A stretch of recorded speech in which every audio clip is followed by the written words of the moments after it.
पुढची बातमी. सातारा मारहाणीनंतर सुद्धा महायुतीतले नेते सोबत असल्याचं बघायला मिळालं. राज्य मंत्रिमंडळाच्या बैठकीला पीडित मंत्र्यांनी सुद्धा हजेरी लावलेली होती. साताऱ्यामधला हा राजकीय वाद प्रचंड उफाळलेला आहे आणि अशातच पीडित मंत्री हे बैठकीसाठी मात्र एकत्र आल्याचं पाहायला मिळालेलं आहे.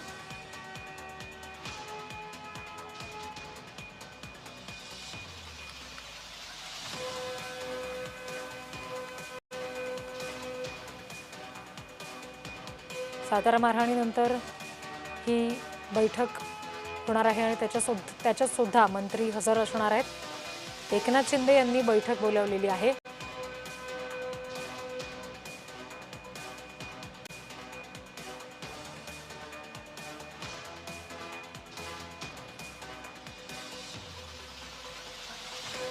राजकीय वर्तुळातली ही बातमी आपण बघतोय.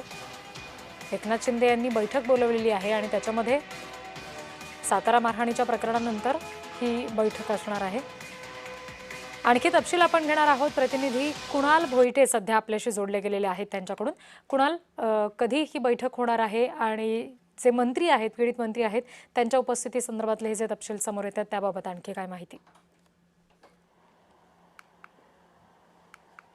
रिद्धी, अगदी बरोबर आहे. साताऱ्याचं जे काही प्रकरण आहे, जिल्हा परिषदेच्या सभापती निवडीवरून मोठंच गाजलेलं पाहायला मिळालं. फक्त हे साताऱ्यापुरतं मर्यादित न राहता थेट विधान भवनापर्यंत हे प्रकरण जे आहे ते येऊन ठेपलेलं देखील पाहायला मिळालं. विधान भवनात चर्चा झाली, विधान परिषदेमध्ये देखील याची चर्चा करण्यात आली. मात्र आता जे काही घडलेलं आहे किंवा या सगळ्या संदर्भात शिवसेनेच्या नेत्यांची एक बैठक जी आहे ती उपमुख्यमंत्री एकनाथ शिंदे यांनी बोलवलेली आहे. याच्यामध्ये विचारमंथन होईल.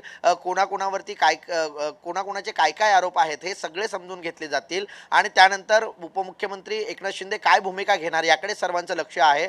कारण फक्त साताराच नव्हे तर रायगडमध्ये देखील अशाच प्रकारची परिस्थिती जी आहे ती उद्भवली होती. त्यामुळे अनेक मंत्र्यांचे, अनेक नेत्यांचे आक्षेप हे भारतीय जनता पार्टीमधील अनेक नेत्यांवरती आहेत. त्यामुळे या संदर्भामध्ये उपमुख्यमंत्री एकनाथ शिंदेंकडे काय नेते आपली नाराजी घेऊन जात आहेत किंवा काय आरोप घेऊन जात आहेत हे पाहणं महत्त्वाचं असणार आहे.